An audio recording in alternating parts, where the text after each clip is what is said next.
Star Upendra ಅವರ ಅಭಿನಯದ Upendra cinema 25ನೇ ವರ್ಷದ ಸಂಭ್ರಮದಲ್ಲಿರ್ತಕ್ಕಂಥದ್ದು. ಈ ಹಂತದಲ್ಲಿ ಸದ್ಯಕ್ಕೆ ಸ್ಯಾಂಡಲ್ವುಡ್ನಲ್ಲಿ ಒಂದಿಷ್ಟು ಹಿಟ್ ಸಿನಿಮಾಗಳು ರಿಲೀಸ್ ಕೂಡ ಆಗ್ತಾ ಇರ್ತಕ್ಕಂಥದ್ದು. ಸೊ ಅದರ ಬೆನ್ನಲ್ಲೇ ಉಪೇಂದ್ರ ಕೂಡ ರಿಲೀಸ್ಗೆ ಸಿದ್ಧ ಆಗಿರ್ತಕ್ಕಂಥದ್ದು. ಇತ್ತೀಚೆಗಷ್ಟೇ ಆ ಸಿನಿಮಾದ ಕರಿಮಣಿ ಮಾಲೀಕ ನಾನಲ್ಲ ಸಾಂಗ್ ಕೂಡ ಸೋಷಿಯಲ್ ಮೀಡಿಯಾದಲ್ಲಿ ಒಂದು ದೊಡ್ಡ ಟ್ರೆಂಡ್ ಕ್ರಿಯೇಟ್ ಮಾಡಿತ್ತು. ಸೊ ಈ ಸಿನಿಮಾದ ನಿರ್ಮಾಪಕರು, ಉಪೇಂದ್ರ ಸಿನಿಮಾದ ನಿರ್ಮಾಪಕರಾಗಿರ್ತಕ್ಕಂತಹ ಶಿಲ್ಪಾ ಶ್ರೀನಿವಾಸ್ ಅವರು ನಮ್ಮ ಜೊತೆ ಇದ್ದಾರೆ. ಬರೋಬ್ಬರಿ 50 ವರ್ಷಗಳಿಂದ ಚಿತ್ರೋದ್ಯಮವನ್ನು ನೋಡಿರ್ತಕ್ಕಂಥವ್ರು. ಸಾಕಷ್ಟು ವಿಚಾರಗಳ ಬಗ್ಗೆ ಅವ್ರನ್ನೇ ಮಾತಾಡ್ಸೋಣ. ಸರ್, ಮೊದಲೇದಾಗಿ ಉಪೇಂದ್ರ ಅವರ ಒಂದು ದೊಡ್ಡ ಹಿಟ್ ಸಿನಿಮಾ, ಉಪೇಂದ್ರ ಅವರ 2ನೇ ಸಿನಿಮಾ ಆಗಿತ್ತು.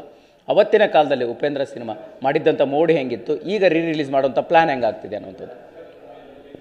ನಮಸ್ಕಾರ. ಈಗ ನಮ್ಮ ಕರಿಮಣಿ ಮಾಲೀಕ ಸಾಂಗು ಒಂದು 25 ವರ್ಷ ಆದಮೇಲೆ ವೈರಲ್ ಆಗಿತ್ತು. ಆಗ ಎಲ್ಲ ಅಭಿಮಾನಿಗಳು ಕೇಳೋರು ಪಿಕ್ಚರು ತಿರ್ಗಾ ನೋಡಬೇಕು ಅಂತ. ಆಮೇಲೆ ನಾನು ಹಿಂದುಗಡೆ ಫಿಲಿಮ್ ಚಾಂಬರ್ ಎಲೆಕ್ಷನ್ ಇದ್ದಾಗ ಒಂದು ಇದಕ್ಕೆ ಇಂಟರ್ವ್ಯೂ ಕೊಟ್ಟಾಗ ಅದರಲ್ಲೂ ಸುಮಾರು ಜನ ಅದನ್ನು ಬಯಸಿ ರಿಲೀಸ್ ಮಾಡಿ ಅಂತ ಕೇಳಿದರು. ಅದನ್ನೆಲ್ಲ ಒಂದುಗೂಡಿಸಿ ಈಗ ಜಾಕಿ ಫಿಲಮ್ಮು ಕರಿಯ ಎಲ್ಲ ರಿಲೀಸ್ ಆದಮೇಲೆ ಚೆನ್ನಾಗಿ ಹೋಗ್ತಾಯಿದ್ದು ನೋಡಿಬಿಟ್ಟು ನಮ್ಮ ನಿರ್ದೇಶಕರಾದ ನಟ ನಿರ್ದೇಶಕರಾದ ಉಪೇಂದ್ರ ಅವರು ಡೈರೆಕ್ಷನ್ ಪಿಕ್ಚರ್ ಅದು ಅವ್ರ ಹತ್ರ ಮಾತಾಡಿ ಈಗ ಮಾಡೋಣ ಅಂದಿದ್ದಕ್ಕೆ ಆಗಲಿ ಮಾಡೋಣ, ಪಿಕ್ಚರ್ ಬೇರೆ ರಿಲೀಸ್ ಆಗಿ ಚೆನ್ನಾಗಿ ಹೋಗಿದೆ, ಪ್ಲ್ಯಾನ್ ಮಾಡಿ ಅಂತ ಹೇಳಿದ್ರು. ಅದೇ ಟೈಮ್ಗೆ ಬರ್ತ್ಡೇ ಬರ್ತದೆ 18ನೇ ತಾರೀಕು. 20ನೇ ತಾರೀಕು ಶುಕ್ರವಾರ ರಾಜ್ಯಾದ್ಯಂತ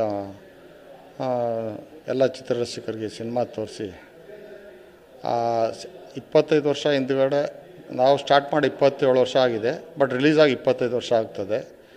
ಇವತ್ತಿಗೂ ಆ ಸಬ್ಜೆಕ್ಟು ಇವತ್ತು ಫ್ರೆಶ್ ಆಗಿದೆ. ಈಗಿನ ಆಡಿಯನ್ಸ್ಗೂ ಸರ್ವ ಇದಕ್ಕೆ ಕಾಲಕ್ಕೂ ಸಲ್ಲೋ ಕಥೆ ಇದು.